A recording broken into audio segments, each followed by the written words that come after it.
पटकन तुम्ही प्रयोगवह्या घेऊन बसा. जसं आपलं डिसाईड झालेलं होतं, प्रयोगवही घेऊन बसा सगळेजण. आय नो की मध्ये गॅप पडला, पण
हां.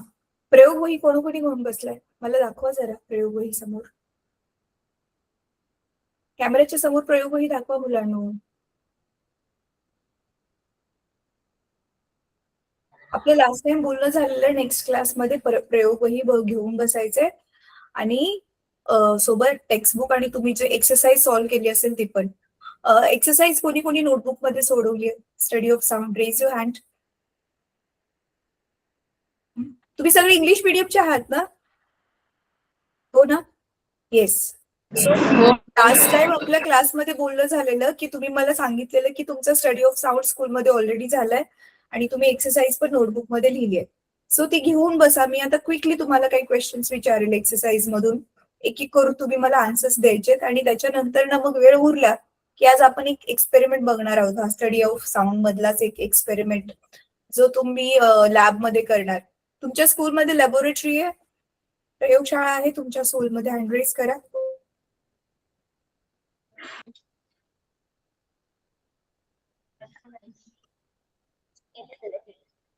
हँड रेज करा असेल तर. स्कूलमध्ये जर तुमच्या प्रयोगशाळा, लॅबोरेटरी असेल तर हँड रेज करा.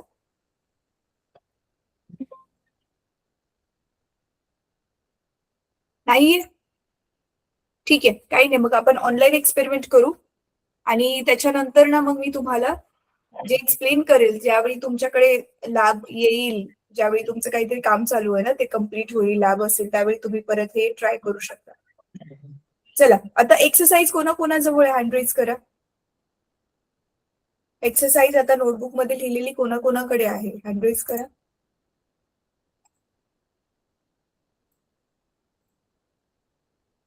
कोणाकडेच नाहीये? टेक्स्टबुक कोणाकोणाकडे आहे? हँड रेज करा. हा, टेक्स्टबुक आहे ना? ठीक आहे, चला टेक्स्टबुकनेच काम चालू आहे आता. तुम्ही मला आन्सर्स द्या, मी जे क्वेश्चन्स विचारेल त्याचे. आणि नंतर मग आज आपला हा क्लास संपल्यानंतर ब्युटिफुल हँडरायटिंग मध्ये नोटबुकमध्ये एक्सरसाइज सॉल्व्ह करायचे. ठीक आहे? ठीक आहे? ठीक असेल तर थम्सअप द्या. चालेल तुम्हाला? ओके? ठीक आहे. Okay, great. चलो लेट अस डिस्कस.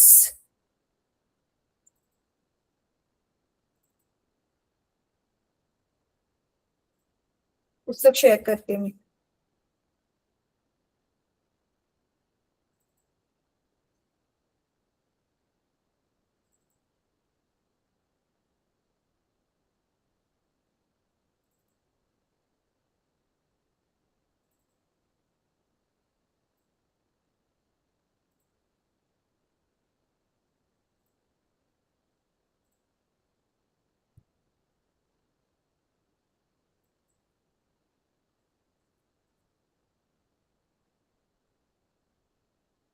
हा बघा, हा वाला चॅप्टर स्टडी ऑफ साऊंड आपण चालू केलेला होता. संपला तो आपला. आज आपण एक्सरसाइज डिस्कस करणार आहोत.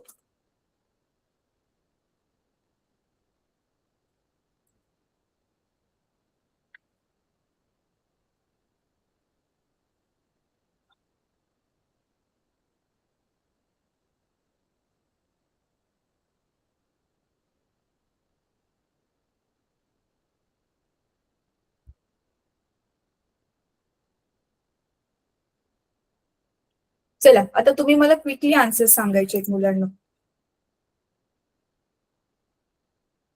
अनम्यूट करा, मागून आवाज नका करू, आणि ज्यांना आन्सर द्यायचं त्यांनी हँड रेज करा. ठीक आहे, इझी.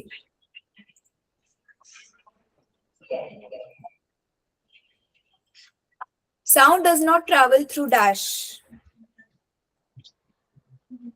काय आहे answer? Sound does not travel through dash. What is the answer?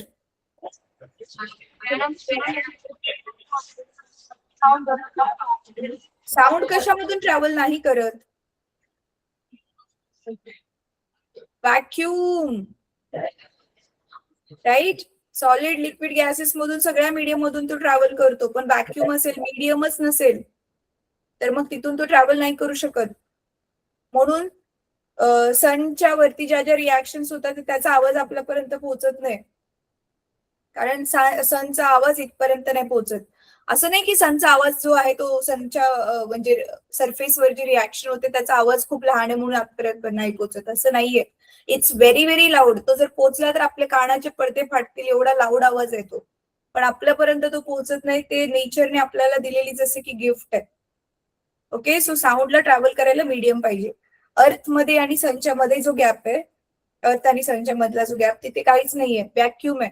त्याच्यामुळे मग जे आहे म्हणजे असं कंटिन्युअस मीडियम नाहीये, मध्ये दगड बिगड आहेत, दुसरे ग्रह वगैरे आहेत, पण प्रॉपर दोघांना जोडणारं जे मीडियम आहे ते मीडियम नाहीये, व्हॅक्यूम आहे. म्हणून सन जो साऊंड जो आहे तो सनपासून आपल्यापर्यंत ट्रॅव्हल नाही करत. ठीक आहे. Second question, the velocity of sound in steel is dash than the velocity of sound in water. काय आन्सर?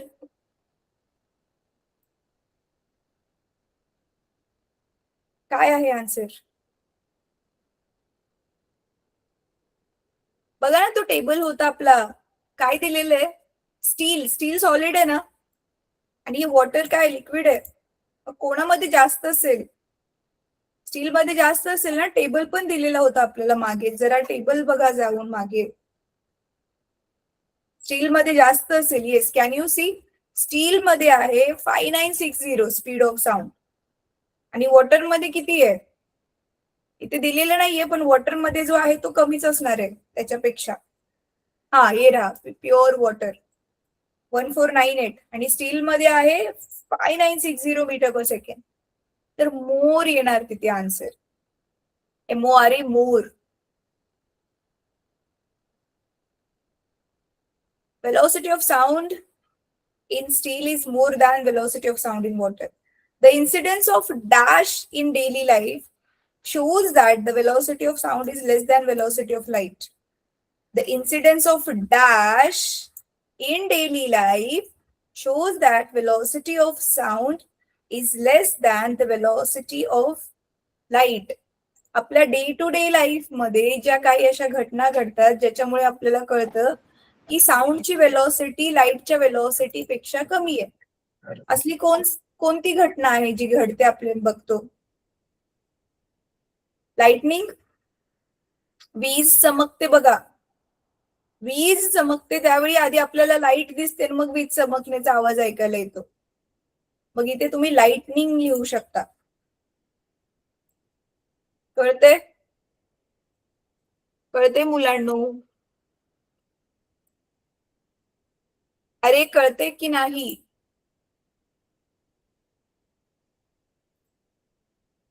हो नाही, तुम्ही काहीच नाही म्हणत आहे. मला कसं कळणार मुलांना तुम्हाला कळतंय की नाही रे? हा, तुम्ही लिहून घेताय ना आन्सर्स? मी ना नेक्स्ट क्लासमध्ये तुम्ही मध्ये किती छान उत्तर लिहिले ते चेक करणार आहे. त्याच्यामुळे आता नीट लक्ष देऊन सगळं लिहून काढा. पेन्सिल घ्या हातामध्ये, आणि टेक्स्टबुक मध्येच हे रिकाम्या जागेची उत्तरं तुम्ही लिहू शकता.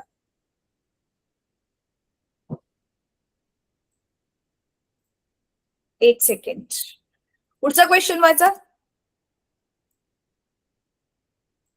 पुढचा क्वेश्चन वाचा. काय दिले पुढच्या क्वेश्चन मध्ये?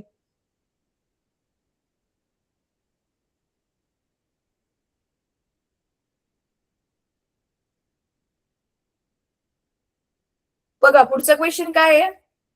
The discover of sunken ship, हाच आहे ना? Yes. To discover a sunken ship or objects deep inside the sea, dash technology is used. जे आधी डुबलेले जहाज आहेत किंवा आणखी काही खोलावर असलेल्या दुसऱ्या वस्तू ते शोधण्यासाठी कोणती टेक्नॉलॉजी यूज करतात? आपण हे बघितलेलं होतं. जहाजीचं जे चित्र होतं ते कुठली टेक्नॉलॉजी होती? एकच चित्र आहे तुमच्या पूर्ण पुस्तकामध्ये जहाजीचं. कोणती टेक्नॉलॉजी होती मुलांनो ती?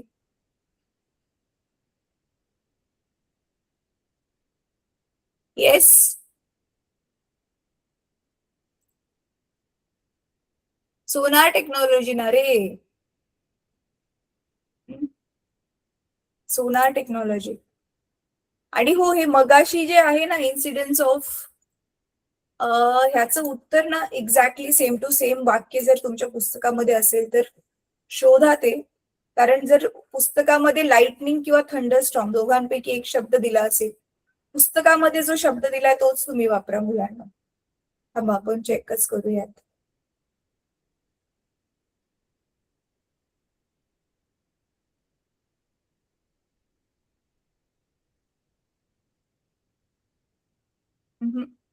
तुम्हाला वाचून काढावं लागेल. मला वाटतं थंडरस्टॉर्म उत्तर असेल. थंडरस्टॉर्म असेल किंवा लाइटनिंग असेल. जरा वाचून काढा ते सेकंडचं, सॉरी थर्डचं. ठीक आहे, आता पुढे. हा झाला आपला क्वेश्चन. आता explain giving scientific reasons. The roof of a movie theatre and a conference hall is covered. Roof of a movie theatre and a conference hall is covered. का कव्हर केलेलं असतं त्याला? बघितले तुम्ही कॉन्फरन्स हॉल, मूवी थिएटर वरतून जे आहे ते एकदम त्याला पॅक केलेलं असतं, कव्हर केलेलं असतं. अशा मटेरियलने जे साऊंडला शोषून घेईल. का बरं? मला तुम्ही मराठीत तरी उत्तर द्या, चालेल मला. तुम्हाला लॉजिक त्याच्या मागचं कळलंय का ते मला बघायचंय.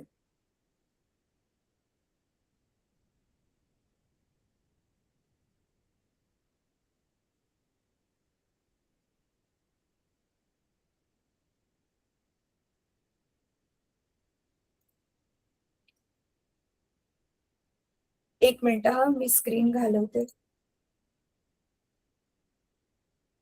हा, मला आता सगळ्यांचे लॅपटॉप कॅमेराज ऑफ म्हणजे ऑन पाहिजे. पियुष गावित नावाने ज्यांनी जॉईन केले, कॅमेरा ऑन करा बेटा. मी आता एक काम करते, मला तुम्हाला बघायचंय आणि मी स्क्रीन शेअर केली की तुम्ही मला खूप छोटे दिसता. तुम्ही तुमचं पुस्तक समोर ओपन करून ठेवा. ठीक आहे, मी माझं पुस्तक ओपन करून ठेवले, तुम्ही तुमचं करून ठेवा. आणि आता मी तुमच्याशी बोलत बोलत आता क्वेश्चन सॉल्व्ह करणार आहे. ओके बेटा, व्हेरी गुड. ठीक आहे, आता आपला जो नेक्स्ट क्वेश्चन मी वाचला की मूवी थिएटरचे वरचं जे असतं ना छत, रूफ म्हणजे वरची छत जी असते ती कव्हर केलेली असते. कशाने कव्हर केलेली असते? हे असं गादीसारखं स्पंज सारखं मटेरियल असतं ना, त्या टाईपच्या मटेरियलने कव्हर केलेली असते. किंवा पुठ्ठ्यासारखं जाड मटेरियलने कव्हर केलेली असते. का कव्हर केलेली असते ते इथे त्यांनी विचारलेलं आहे. सांगा लवकर, सांगा. चुकलं तरी चालेल. नैतिक, गावी नाव मुलं दिसतात आहेत मुलं. बेटा अनम्यूट कर आणि उत्तर ट्राय कर सांगायला. चुकलं तरी चालेल पण कमीत कमी प्रयत्न करायचा. चला लवकर अनम्यूट करा आणि सांगा.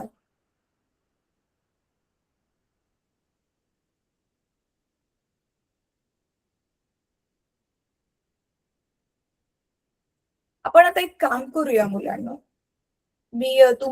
तुम्ही गर्ल्स मला तुम्ही आन्सर द्या.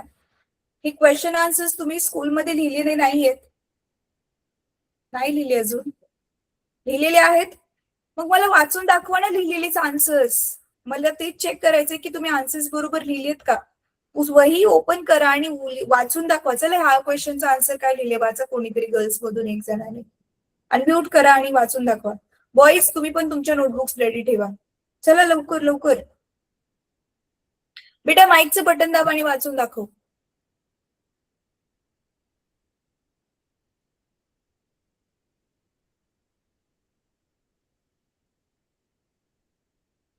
खाली बघ तिथे माईकचं बटन आहे छोटस. हे वरती दिसते तुमच्या स्क्रीन वरती. हे बघा, मी आता माईक बंद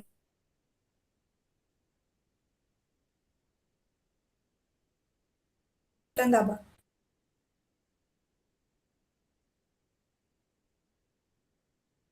तिथे कोणी आहे दुसरं?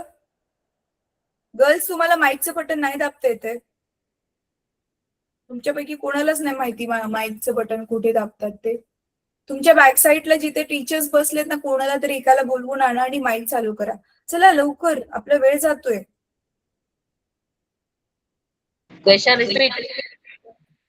हा मुलींनो, आता माईक चालूच ठेवा. झालाय माईक चालू.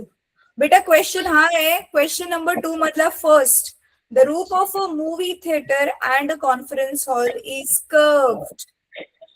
अच्छा, कर्व्ड आहे ते, कर्व्ड आहे, सॉरी, कवर्ड नाही. असं गोल का असतं, कर्व्ड का आहे ते विचारलेलं आहे.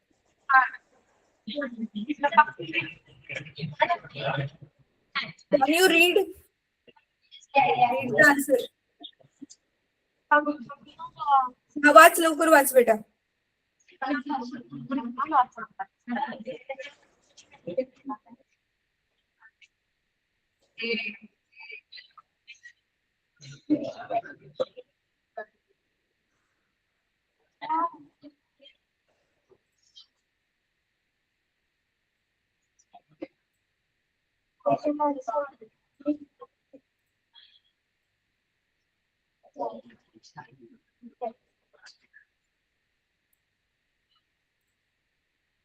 हा वाच, मोठ्याने वाच, मला ऐकायला नाही येते.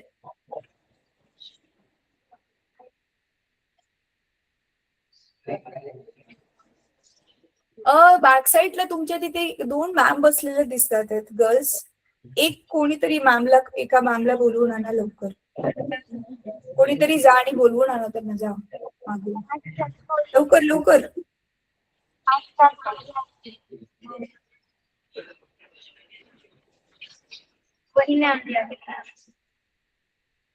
बॉईज मधून कोणी वाचणार आहे?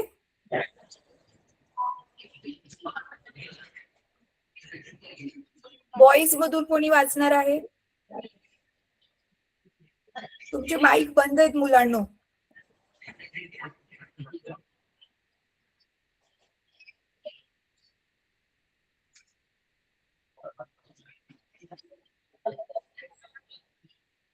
मी एक्सप्लेन करते, समजून घ्या आन्सर.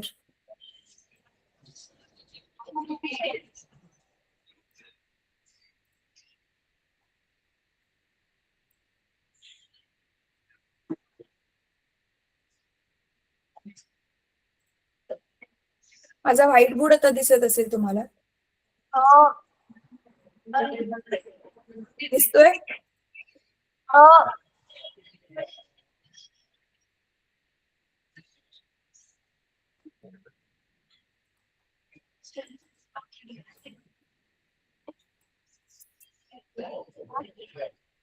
बघा काय बोललेले त्यांनी, की जो आपला कॉन्फरन्स हॉल आहे किंवा थिएटर आहे, त्याचं वरची जी छत आहे अशी गोल का असते. सो सपोज इथे थिएटर मध्ये इथे पडदा लावलेला आहे तो मूवीचा, किंवा इथे स्टेज आहे कॉन्फरन्स हॉलचा, तर जो साऊंड आहे असं जर स्ट्रेट असेल ना, स्टेज जर स्ट्रेट असेल, तर जो साऊंड आहे ना तो असा पडून काय होईल, सगळा साऊंड एकत्र मिक्स होऊन जाईल जर स्ट्रेट असेल तर. कारण तो इथून पण खालून पण परत येईल, परत व्हायब्रेट होईल, असं म्हणजे रिफ्लेक्ट होईल, आणि सगळं साऊंड मिक्स मिक्स होऊन पूर्ण खिचडी बनवून जाईल. म्हणजे माणसाला काही समजणारच नाही की नक्की काय चाललेलं आहे. तर म्हणून मग काय केलं जातं, हे कर्व्ड सरफेस असेल तर साऊंड जो आहे बरोबर हा असा पडेल, परत हा इथून असा पडेल, असा पडेल जो स्टेजवरून येणार आहे, आणि बरोबर तो असा रिफ्लेक्ट होईल. लॉज ऑफ रिफ्लेक्शन आपले फॉलो केले जातील, तर हा असा तो रिफ्लेक्ट होईल, आणि मग बरोबर तिथे ज्या बाजूला तो रिफ्लेक्ट होतोय मुलांनो, तिथे मग असं माणसांच्या बसायची व्यवस्था केली जाते. म्हणजे प्रत्येकाला जो साऊंड ऐकायला येतोय तो व्यवस्थित ऐकायला येईल. मेन शब्द जो आहे तो ह्या आन्सर मध्ये पाहिजे, अवॉइड रिव्हर्बरेशन, म्हणजे आवाज जो घुमतो ते टाळण्यासाठी. ठीक आहे. टू अवॉइड रिव्हर्बरेशन हा मेन आन्सर पाहिजे, शब्द पाहिजे आन्सर मध्ये. आणि तुम्हाला ही आकृती पण जर तुम्ही काढली तर अजून छान होईल. मग ह्या उत्तराला तुम्हाला पैकीच्या पैकी मार्क्स मिळतील उत्तर परीक्षेमध्ये लिहिलं तर. ठीक आहे. तर तुम्हाला ऑलरेडी माहिती आहे की कधी कधी काय असतं, आपल्याला कीवर्ड्स कुठले कुठले आहेत, मेन शब्द उत्तरामध्ये कोणते कोणते आहेत ते लिहिणं गरजेचं असतं. म्हणजे सायन्समध्ये तर नेहमीच. आणि ते शब्द नसले तर किती पण लांब उत्तर लिहिलं तुम्ही तरी मार्क्स नाही भेटणार. परत, intensity of reverberation is higher in close and empty house. Intensity of reverberation is higher in close and empty house. जे मोकळं घर असतं तिथे जो आवाज जो आहे तो जास्त घुमतो. असं का होतं ते विचारलेलं आहे. चला सांगा उत्तर. मुलांना उत्तर सांगा. माझ्याकडे ना तुमच्या प्रिन्सिपल सरांचा नंबर सेव्हच आहे. मी सरांना फोन लावू का की सर तुमची उत्तर मुलं काहीच देत नाहीयेत, मी एकटीच बडबड करते. बोला रे, उत्तर चुकलं तरी चालेल. मुलांना सगळ्यात आधी बॉईजचे दोन्ही पण लॅपटॉपचे कॅमेरे ऑफ आहेत, ऑन करा. गर्ल्सचा तरी थ्रू आउट कॅमेरा चालू आहे. Boys, turn on your cameras quickly. अच्छा, आपण एक छोटीशी एक्सरसाइज करूया, मग कदाचित तुम्ही थोडस संकोच सोडून द्याल. गर्ल्स दोन्ही हात वर करा, असे दोन्ही हात वर करा. मागच्या मुलींना माझा आवाज येतोय का स्पष्ट ऐकायला? मागच्या गर्ल्स तुम्ही हात पूर्ण पूर्ण वरती करायचे, पूर्ण वरती. परत खाली, परत वरती, परत खाली. ठीक आहे. आता माईक चालू करा गर्ल्स, माईक चालू करा. हा, आता सगळे मिळून ना मोठ्याने ओरडून, म्हणजे एकदम जास्त नाही पण मला ऐकायला येईल असं म्हणायचंय. गुड आफ्टरनून मॅम, जोराने म्हणा.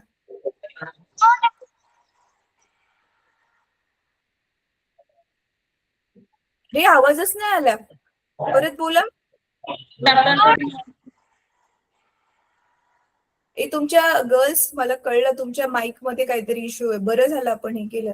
मला नुसतं गुडचं नुसतं गो फक्त सुरुवातीचं ऐकायला आलं, नंतर ऐकायलाच नाही आलं. तुमच्या माईकचा काहीतरी इश्यू आहे का? परत एकदा बोला गर्ल्स.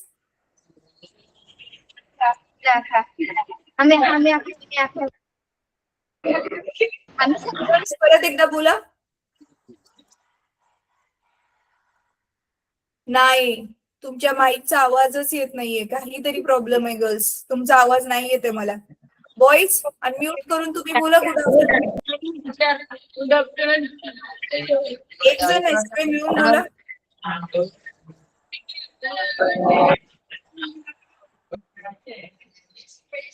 नैतिक राजेश गावित नावानी ज्या लॅपटॉपने मुलांनी जॉईन केले, माईक चालू करा आणि मिळून बोला.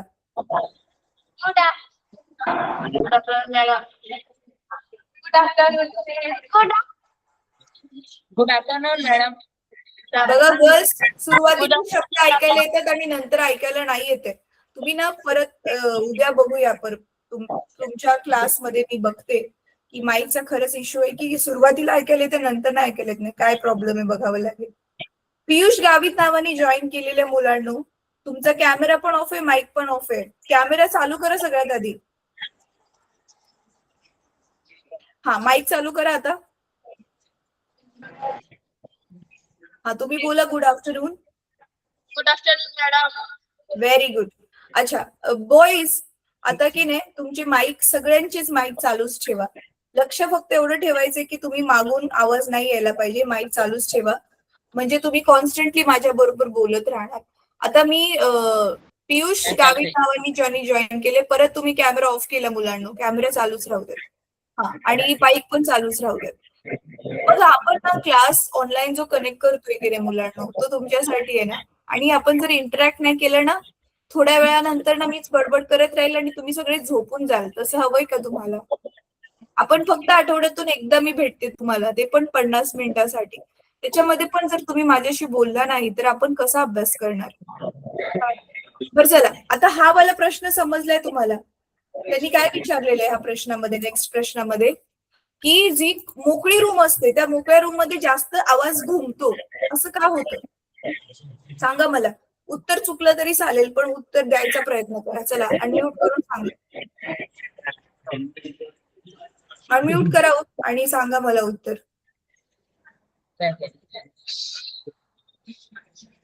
सिंपल आहे ना रे, मोकळ्या रूम मध्ये साऊंड कमी शोषला जाईल आणि तो जास्त पुन्हा पुन्हा रिफ्लेक्ट होईल आणि त्याच्यामुळे मग तो रिव्हर्बरेशन जास्त होईल आणि त्याच्यामुळे मग आपल्याला काय वाटेल की जास्तच आवाज घुमायला लागलाय. ठीक आहे, तर ते त्याचा आन्सर आहे. नेक्स्ट क्वेश्चन आहे, we cannot hear the echo produced in classroom. हे पण आपण डिस्कस केलेलं होतं. आता तुम्ही क्लासरूम मध्ये बसलाय, तिथे सुद्धा एको प्रोड्यूस होतोय पण आपल्याला ऐकायला नाही येते. का बरं? का नाही ऐकायला येते? Because of the persistence of hearing. हे शिकवलेलं की 0.1 सेकंड 0.1 सेकंडच्या आतमध्येच दुसरा साऊंड पण आपल्या कानावर पडला तर दोन साऊंड मिक्स होतात आणि आपल्याला त्याच्यामधला डिफरन्स कळत नाही. पहिला साऊंड ओरिजिनल साऊंड कोणता आणि रिफ्लेक्ट झालेला साऊंड कोणता आहे तो. मुलांनो, नैतिक गावित नावानी ज्यांनी जॉईन केलंय, लॅपटॉप बरोबर खेळत नका बसू. पियुष गावित नावानी पण ज्यांनी जॉईन केलेलं, no background nothing, you just pay attention and listen to me. I'm able to say everything whatever you are doing on the screen. Please. हे तुम्ही एक्सप्लोर करू शकता नंतर आपले क्लास झाल्यानंतर, आता नाही. चला, आणि तसं पण तुमचं ऑलरेडी बॅकग्राऊंड छान आहे, व्हाईट कलरचा क्लासरूम मध्ये छान बसलाय, तुम्हाला मागच्या बॅकग्राऊंडची गरज नाही, व्हर्च्युअल बॅकग्राऊंडची. अच्छा, सो ह्या क्वेश्चनचा आन्सर काय आहे? दी echo falling on our ear or the reflected sound falling on our ear is taking time less than 0.1 second. So our brain is not able to differentiate between the original sound and the echo. So that's why we are not able to hear the echo in a classroom. This will be the answer. Then, what is an echo? What factors are important to get a distinct echo? What is echo सांगायचंय आणि distinct echo means what? Original आवाज आणि echo ह्या दोघांमधला आपल्याला फरक समजेल. दोन्ही आवाज वेगवेगळे ऐकायला येतील, ओरिजिनल आवाज आणि echo. त्याच्यासाठी कोणते कोणते फॅक्टर्स आहेत ते विचारलेले, राईट? हे पण आपण डिस्कस केलेलं होतं. तुम्ही आन्सर्स जे नोटबुक मध्ये लिहिलेत मला दाखवा. तुम्ही म्हणताय नोटबुक मध्ये आन्सर्स लिहिलेत, दाखवा गर्ल्स. नोटबुक पुढे करून दाखवा कॅमेराच्या. खरंच तुम्ही आन्सर्स लिहिलेत का?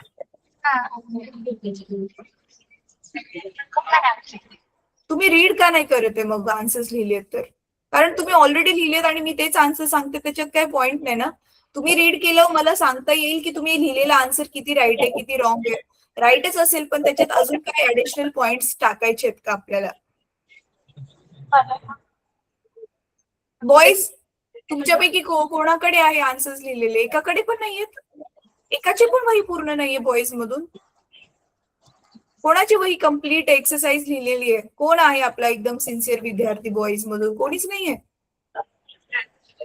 नोटबुक असं नका करू, रेकॉर्ड होते सगळं.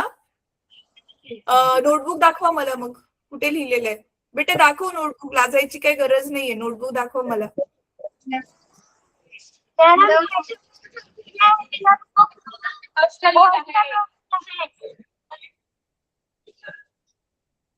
गर्ल्स बोलतात आहेत पण त्यांचा मला आवाजच येत नाहीये माईक व्यवस्थित नसल्यामुळे. माईक प्रॉब्लेम सॉल्व्ह करून घ्या बेटा. बॉईज मधून कोणी लिहिलेलं नाहीये? बरं ठीक आहे, चला मीच आता डिस्कस करते पटपट. तुम्ही चेक करा, मी आन्सर जे सांगते वहीमध्ये चेक करा तुम्ही तेच लिहिलंय की आन्सर की वेगळं.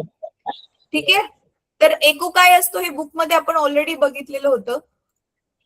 बघा आन्सर सांगते मी, नोट करा तुम्ही बरोबर लिहिले का नाही ते चेक करा. म्हणजे बघा, the repetition of sound caused by reflection on a hard surface is known as echo.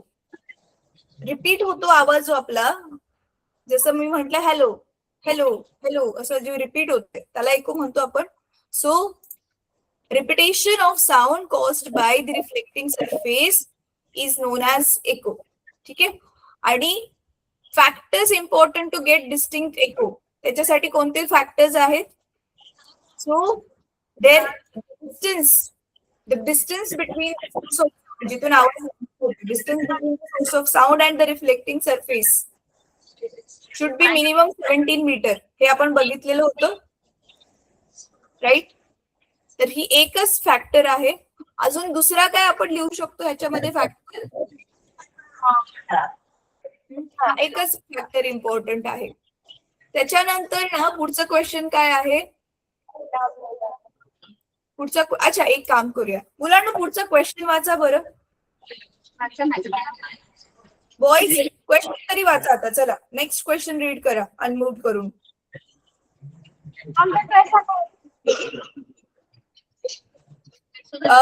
Piyush Gavit नावाने जॉईन केले. बेटा तुझे एकदम बरोबर लॅपटॉपच्या समोर सेंटरलाच बसलाय.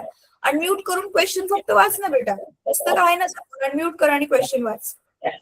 अच्छा ठीक आहे, मी स्क्रीनवरती दाखवते क्वेश्चन, तो तरी बघून वाच.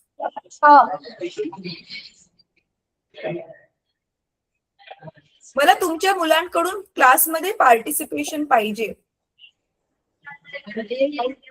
हा वाला क्वेश्चन हायलाइट केले, वाचा आता त्या क्वेश्चनला. व्हॉइस मधून कोणीतरी वाचा. चला नैतिक तू वाच बेटा.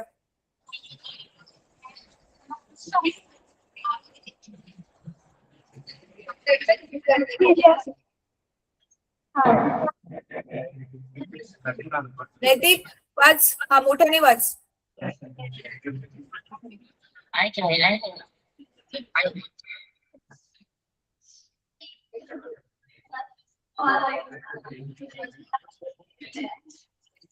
Study the construction of the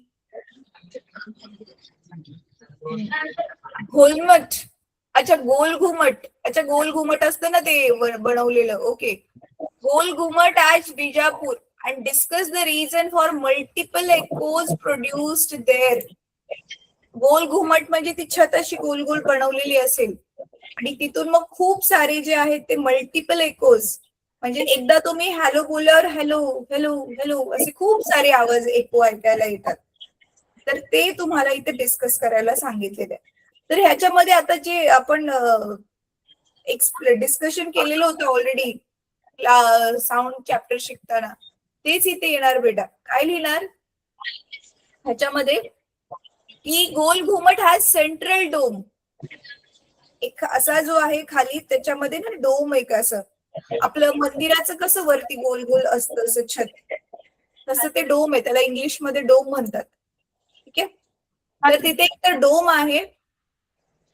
sound produce here gets reflected throughout the dome producing echo at least 3 to 4 times in a second. एकाच सेकंडच्या आतमध्ये 3 ते 4 वेळा मग तो साऊंड काय होतो, इको निर्माण करतो.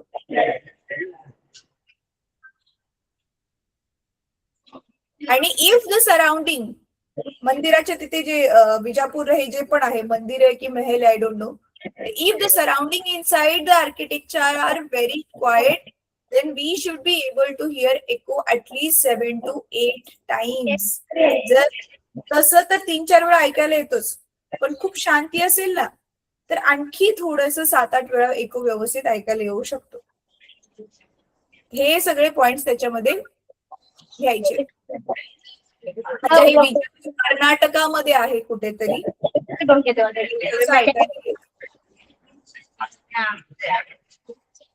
चला आता पुढचा question. What should be the dimensions and shape of classroom so that no echo can be produce. तुम्ही आता ज्या क्लासरूम मध्ये बसलाय त्याचं डायमेन्शन म्हणजे ती रूमची लांबी, रुंदी, उंची किती असायला हवी डायमेन्शन्स मध्ये, आणि दुसरं शेप कसा पाहिजे त्या रूमचा. आता जसं तुमची जी आहे ती आयताकार रूम आहे, तर तो शेप कसा पाहिजे जेणेकरून क्लासरूम मध्ये आवाज असा जो आहे तो एको नाही होणार, आवाज असा घुमणार नाही, एकदम स्पष्ट ऐकायला येईल. तर ऑब्विसली आता काय पाहिजे आपल्याला, एको एकदम डिस्टिंक्ट एको आपल्याला कधी ऐकायला येतो ज्यावेळी जे डिस्टन्स आहे, दोन भिंतींमधलं डिस्टन्स जे आहे ते 17 मीटर पेक्षा जर जास्त असेल, एवढी मोठी जर हॉल सारखी क्लासरूम असेल तरच आपल्याला एको ऐकायला येईल.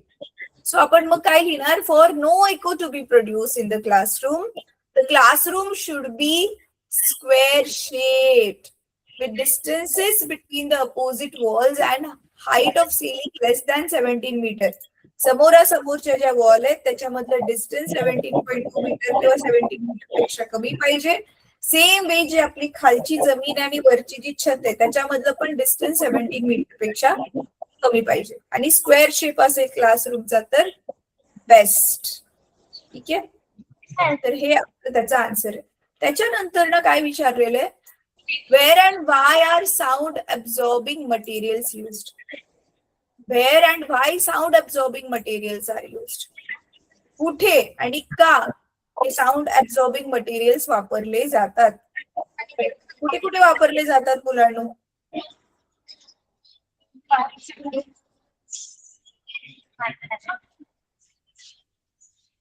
कुठे कुठे वापरले जातात हे sound absorbing materials? Sound absorbing materials म्हणजे जिथून साऊंड शोषून घेतला जातो ते कुठे वापरले जातात? Fibre board. हा, कुठे? Fibre board. कसला बोर्ड? Fibre board. अच्छा, ओके. अरे पण कुठे, कुठल्या जागेमध्ये? तर बघा आन्सर आहे त्याचं, sound absorbing materials are used on roofs and walls of auditorium. Auditorium म्हणजे तेच मोठा जो हॉल असतो जिथे लोक एकत्र जमलेली असतात आणि स्टेजवर काही ना काही परफॉर्मन्स होतं, गाण्याचा कार्यक्रम होतो, डान्सचा होतो, नाटक असतं. तुमच्यापैकी याच्यात नाटक बघायला कोण कोण गेलंय कधी कुठल्या तरी ऑडिटोरियम मध्ये? हात वर करा. नाटक बघितलंय तुम्ही? हा, नाटक बघितलेलं, मग तिथला हॉल बघितलाय तुम्ही? तर त्या हॉलमध्ये हे असे जे आहे ते मटेरियल युज केले जातं ऑडिटोरियम मध्ये, म्हणजे आवाज घुमायला नको सारखा सारखा म्हणून. तर हॉल्स, थिएटर्स एटसेट्रा इथे साऊंड ऍब्झॉर्बिंग मटेरियल युज केले जातं. इव्हन अजून जिथे साऊंडची रेकॉर्डिंग होते ना मुलांनो, आता बघा हे गाणी रेकॉर्ड केली जातात, जी गाणी आपण पिक्चरची ऐकतो गाणी रेकॉर्ड केली जातात जिथे. शिवाय मला माहितीये ही जे हिरो हिरोईन किंवा जे पण ऍक्टर जे डायलॉग बोलतात ना मूवीज मध्ये, ऍक्टिंग करताना लगच्या लगे बोललेले डायलॉग जसेच्या तसे नाही टाकत. परत एकदा सेम टू सेम डायलॉग ते साऊंडचा आवाज जो जिथे घुमणार नाही अशा चांगल्या पॅक रूम मध्ये ते परत रेकॉर्डिंग करतात, त्याला डबिंग करतात. का बरं? कारण खरं खरं ऍक्टिंग चालू असताना जो साऊंड रेकॉर्ड केला जातो त्याचा आवाज कधी कधी ना असं खरखरणारा असतो किंवा मागे आजूबाजूला खूप सारी लोक बोलत असली तर तो पण आवाज त्याच्यात मिक्स होतो, म्हणून ती लोक तो आवाज काढून टाकतात आणि मग नवीन आवाज जो आहे तो सेपरेटली रेकॉर्ड करतात. म्हणजे सेमच जो माणूस एकदा ऍक्टिंग करतोय आणि दुसऱ्यांदा तो घेऊन त्याचा आवाज परत एकदा रेकॉर्ड करतो असं होतं. तर अशा ठिकाणी पण हे साऊंड ऍब्झॉर्बिंग मटेरियल आहे ते यूज केलं जातं. त्याला साऊंड रेकॉर्डिंग स्टुडिओ म्हणतात. फोटो काढायचा कसा स्टुडिओ असतो, स्टुडिओ मध्ये कोणी कोणी जाऊन फोटो काढलाय? फोटो काढायचा स्टुडिओ बघितलाय तुम्ही? हा, सेम तसा साऊंड रेकॉर्ड करायचा पण स्टुडिओ असतो, परत व्हिडिओ शूटिंग करायचा पण स्टुडिओ असतो. तर ह्या सगळ्यांना स्टुडिओ म्हणतात. ठीक आहे, चला आता आपली राहिलेली आहेत गणित सोडवायची. झालं असतं आपलं, पण तुम्ही लोकांनी माझ्याशी काय लवकर रिस्पॉन्सच नाही दिला. आपल्याला आता एक पण गणित सोडवून कसं होणार? बरं चला मी एक्सप्लेन करते, तुम्ही ट्राय करा. पहिलं गणित कोणतं आहे? पुढच्या क्लासमध्ये ना, थांबा मुलांनो, मी गणित एक्सप्लेन करते ते होमवर्कला देईल तुम्हाला, ट्राय करा. नाही जमलं तर पुढच्या क्लासमध्ये आपण सोडू. पण पुढच्या क्लासमध्ये ज्या मुलांना माझा आवाज एकदम व्यवस्थित ऐकायला येतोय ती मुलं हँड रेज करतील, राईट हँड रेज करतील, राईट हँड वरती करतील. जी लोक मला लक्ष देऊन ऐकतात तीच लोक. ठीक आहे, व्हेरी गुड. प्रयोगशाळेमध्ये जी प्रयोगवही वापरली जाते ती प्रयोगवही आहे तुमच्याकडे? असेल तर हात वर करा. प्रयोगवही नाहीये तुमच्याकडे? आहे ना? हा, ओके. पुढच्या आठवड्यात जो आपला क्लास असेल ना त्याला ती प्रयोगवही घेऊन बसायचंय. मला स्क्रीनच्या समोर ती प्रयोगवही दाखवा. त्या प्रयोगवही मधला आपण प्रयोग करून बघणार आहोत ऑनलाईन. ठीक आहे. ओके. अच्छा, आता मुलांनो, आणि पुढच्या क्लासमध्ये मला तुमची वही दिसली पाहिजे कॅमेऱ्याच्या समोर. हे बघा, आता जसं मी माझी वही तुम्हाला दाखवते, असं करून मी माझी वही दाखवते तुम्हाला. आता ते माझा व्हर्च्युअल बॅकग्राऊंड म्हणून दिसत नाही, मी बॅकग्राऊंड काढून दाखवलं तुम्हाला दिसेल. हे बघा, येस, ही अशी वही मी कशी दाखवते, असं मला तुमची वही दिसायला पाहिजे नेक्स्ट टाइम कॅमेऱ्याच्या समोर, ज्याच्यामध्ये तुम्ही प्रश्न उत्तर सोडवलेले असतील आपले एक्सरसाइजचे, आता जे डिस्कस केले ते. बाकी फक्त आता गणित राहिले, ती आपण पुढच्या क्लासमध्ये एक एक करून सोडवू. सध्या एक गणित तुम्हाला मी एक्सप्लेन करते. चला, पहिलं गणित काय आहे? The speed of sound in air is 0 degree. अच्छा थांबा, मी हे आपल्या जवळ सोडवायलाच घेते, थांबा.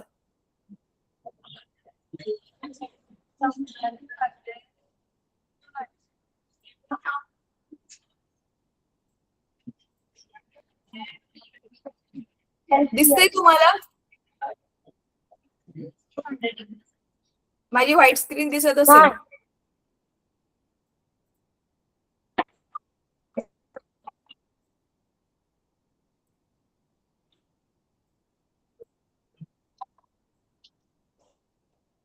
व्हाईट स्क्रीन दिसते माझ्या मुलांना तुम्हाला?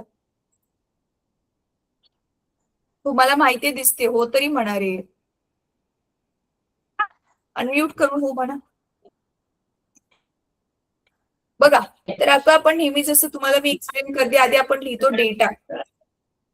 डेटा म्हणजे काय काय दिलंय.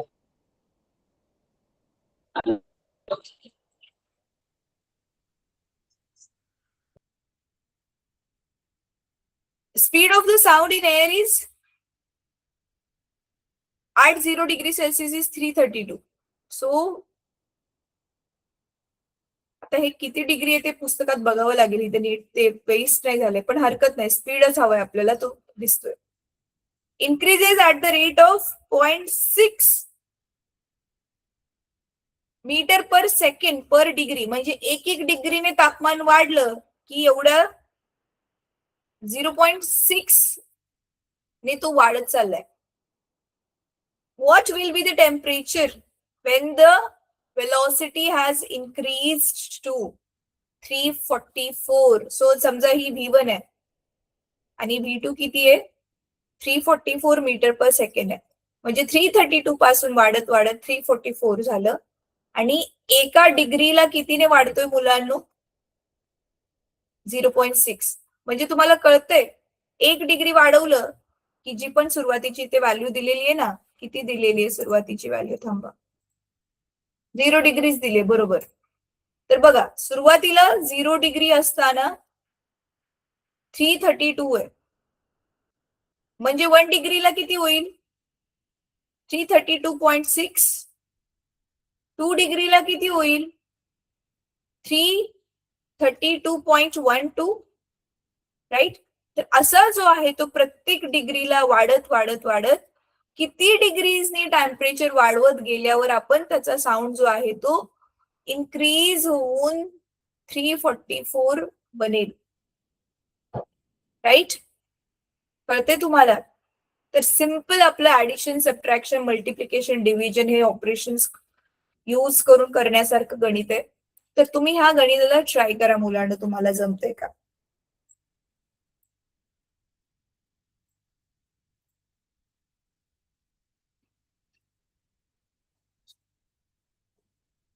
चला, तर आता नेक्स्ट क्लासमध्ये आपण गणित सोडवू. ओके.